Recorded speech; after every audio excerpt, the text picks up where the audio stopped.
Welcome to Box Office Chatter. I'm Rachel, and this is a very special guest of ours this week, Matt.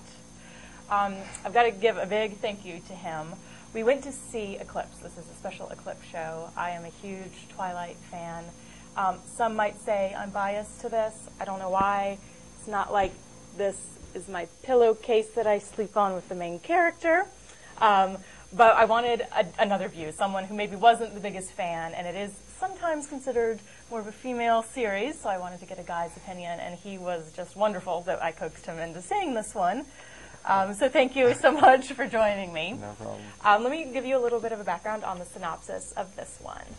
Bella once again finds herself surrounded by danger as Seattle is ravaged by a string of mysterious killings, and a malicious vampire continues her quest for revenge. In the midst of it all, she is forced to choose between her love for Edward and her friendship with Jacob, knowing that her decision has the potential to ignite the struggle between vampire and werewolf. With her graduation quickly approaching, Bella is confronted with the most important decision of her life. Now, tell me, you saw the other movies? I saw the other two, yeah. Okay, what did you think? Particularly the first one, I know a lot of people didn't care for it as much. What did you think? In comparison, I mean, definitely more action-packed. Mm-hmm. Definitely more action-packed. You had a lot of CG-related stuff in this one because of the werewolves and everything. So the CG was okay in it, I guess, but you could definitely tell in some parts it could be a lot better. Right. But as far as the movie is concerned, I wouldn't say it's the worst movie I've ever seen. Good. It's definitely not, one of my top 10s, but right. Of course, it's more relatable to adolescent young girls who are, hot for the two guys in it. But there's no question about that. And what has really taken me back by this series, for those of you who don't know, this is based on a series of 4 novels written by an author named Stephanie Myers. And my own mother actually got me into this. I kind of told her what it was about. She read the books, loved them, got me involved with it, saw the film, loved it, told me to see it. And it, for the female audience especially, it just is so broad in terms of its base, to the point where my own 88-year-young grandmother literally has this pillowcase.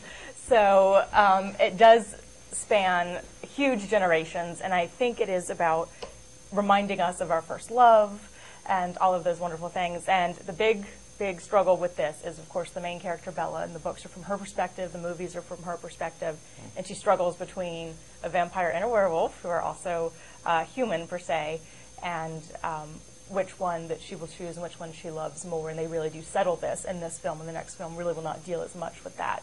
So you always see, if you see these T-shirts around that say Team Edward, Team Jacob, that's what they're referring to. I think a lot of times girls pick those teams based on maybe the looks of the fellows. Particularly Jacob is known for having his shirt off a lot because he's a werewolf. So as someone who was not looking at it from that perspective, just as a guy, in terms of what they bring to her, what she brings to them, which team are you on, per se? Team Jacob. Team Jacob. Yeah, I must say, you had not read the books, had you? No, I haven't read the books. But no, Jacob is definitely, I think, more along the lines of a person that Bella would be with because of the fact that she is human already. She doesn't have to give up anything, like they explain in this one. She doesn't have to give up her life. She doesn't. She would be spending the rest of her life with Edward. Well, I guess the end of her life is coming soon anyway. So I don't know. It's hard to explain, but I would think you get more of a warmth and everything from Edward, excuse me, from Jacob rather than Edward, I would say. And that's really a huge difference in Team Jacob. All right, you heard it here first.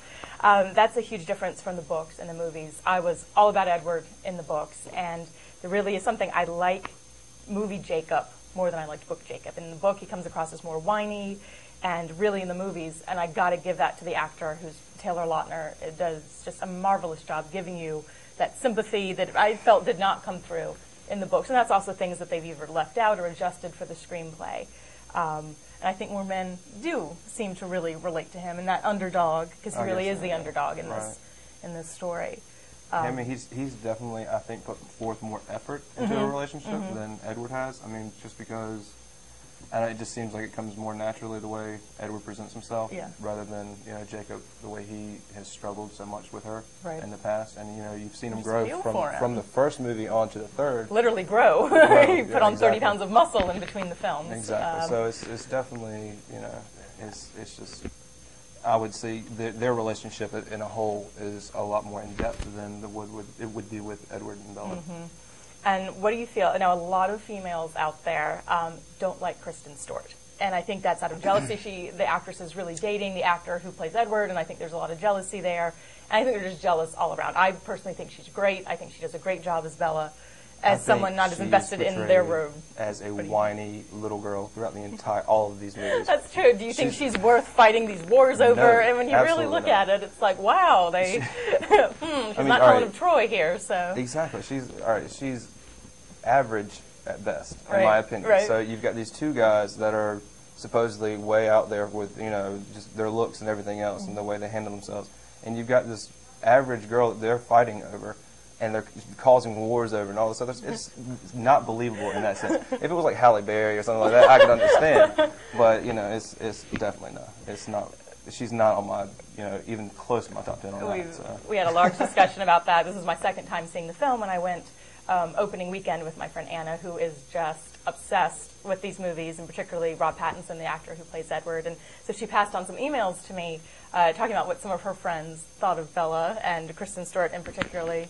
And one of the things that I liked, they changed a bit from the book.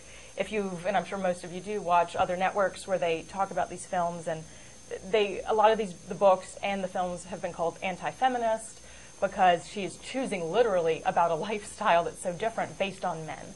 And it's very obsessive love, they say, and so much that a lot of people don't enjoy. And really what the film brings out in the monologue at the end, where she talks about that she is not doing this for them. She's not making this lifestyle choice that will literally end her life and lead to immortality. She's doing it for her.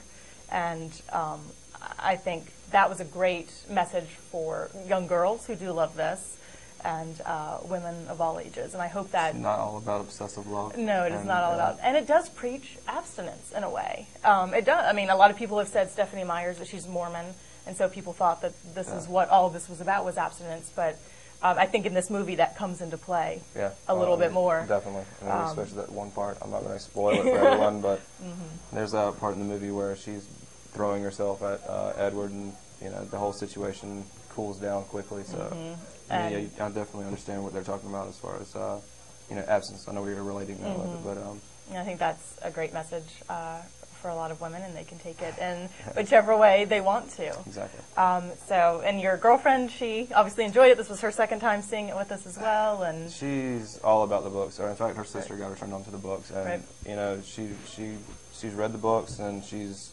seen all the movies, and you two guys sat together and oh my God, look at her! So it was a better experience for you guys than it was for me. I imagine. And I assume now what they're doing with the next book, which they're breaking it into 2 films, which will be the last 2 of the series. And after they kind of, again, give you a cliffhanger kind of ending, as they did with New Moon, are you going to see it? In 2011, November is when it comes out. I'm going to have to, simply because of my girlfriend. Not necessarily I want to, but I'm sure I'll get dragged to the theater, or at least have to watch it on DVD. So who would you suggest this for?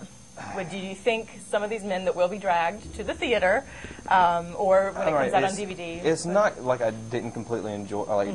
It's not that I didn't really enjoy the entire movie. I mean, it has a great dialogue. The shots are shot extremely well. The whole look of the movie is, on point. Where it's just dreary kind of in some parts, and then it's warm in other parts. But the whole thing is it's just not my cup of tea as far as a movie. But I mean, some guys out there would love this movie. It's not your traditional vampire werewolf story, and I think that's what makes it original. So, I would recommend it to definitely women. They would love it. Guys, on the other hand, I think it takes a certain kind of guy to watch this and actually be truly enjoy it. And truly enjoy it. So yeah. But your girlfriends will love to if you go. Absolutely. I'm just if saying. you can or make your that friends will sacrifice, love, right? make that sacrifice. Take your girlfriend to it. They can warm her up, and you can take care of the rest, I guess. So. And again, age knows no bounds with this. So I think it's probably my second favorite film of the summer, and I have not said that about the first two films with this. So I really enjoyed it. I say check it out, and you say if you want to be the best boyfriend ever, check it out. Exactly. So this weekend, definitely go to Premiere Theater. You can give them a call at 446-6500. And we also want to know from you guys, what do you want us to review? Is there anything that you agree with or disagree about what we've been reviewing here on the air? So please feel free to email us at boxofficechat.whigtv@gmail.com, and we will incorporate your comments on the air and try to review some of the movies that you're looking forward to hearing about. All right, that does it for us here today. We hope you have a lovely weekend, and we'll see you back here next week. All right.